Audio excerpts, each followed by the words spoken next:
Your dog can't tell you he is sick. Your dog may be suffering in summer without you noticing. Excessive panting, tiredness, dry nose, and low activity are common signs of dehydration in dogs during hot weather.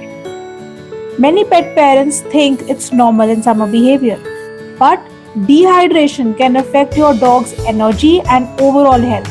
Always provide clean water, avoid afternoon walks, and support hydration during the active days. Daily wellness support can help your pet stay active, healthy, and energetic this summer. Healthy pets start with daily care.